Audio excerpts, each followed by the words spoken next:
Sono Daria Magidi e sono la CEO di Daxo Group e questo è AI for All. Abbiamo deciso di introdurre, avvicinare le tecnologie dell'AI per tutti e oggi parleremo di un argomento che mi sta molto a cuore, la trasformazione digitale, che implicazioni ha nella trasformazione sociale.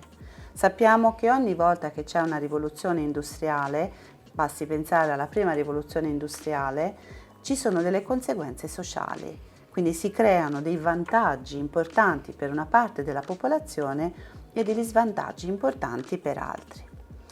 Nel caso della rivoluzione industriale che sta, partendo, la quinta rivoluzione industriale viene chiamato con l'intelligenza artificiale, noi sappiamo che proprio perché tutto ciò che può essere informatizzato, automatizzato lo sarà, sempre più il focus sarà proprio sull'uomo, sulle abilità cognitive dell'uomo.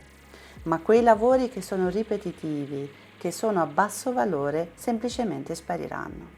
Quindi abbiamo un contesto in cui le persone con competenze digitali, competenze di intelligenza artificiale, di etica nell'intelligenza artificiale troveranno lavoro, ma avremo delle persone che lavorano magari nel settore dei call center, dei servizi finanziari, di servizi a basso contenuto che purtroppo dovranno aggiornare le proprie competenze, si parla di reskilling e upskilling per non rimanere fuori da queste opportunità.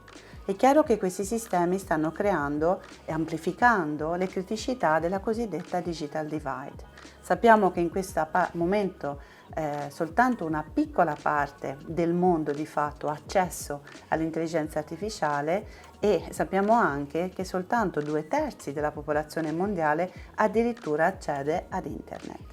Quindi il diritto di cittadinanza digitale sta diventando una prerogativa indispensabile, però poche persone avranno in questo momento l'accesso proprio alle competenze, alle conoscenze di intelligenza artificiale. E allora la domanda che ci dobbiamo porre è: ne vale la pena? Se questa intelligenza artificiale creerà dei disagi, delle ripercussioni, si parla di disoccupazione importante, si parla di demansionamento di molte persone.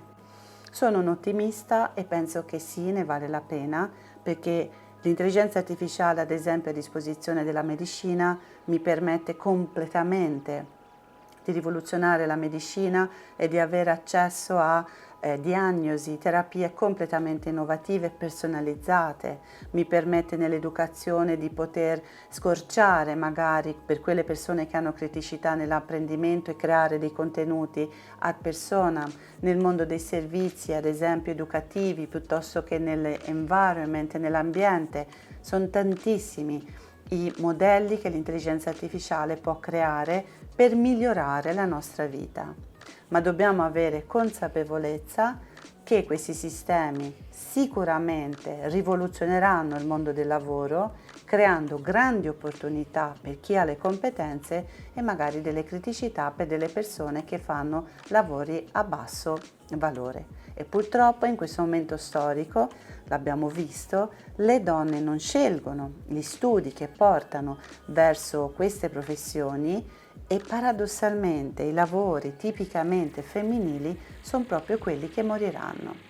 Quindi l'invito a qualsiasi decisione che facciamo è di studiare, di non avere paura di questi sistemi, provarli e incitare soprattutto le giovani e le donne in generale a non temere queste tecnologie, a studiare, ad avvicinarsi, perché solo grazie a una consapevolezza collettiva, uomini e donne insieme, questi sistemi possono davvero essere equi ed inclusivi. Grazie.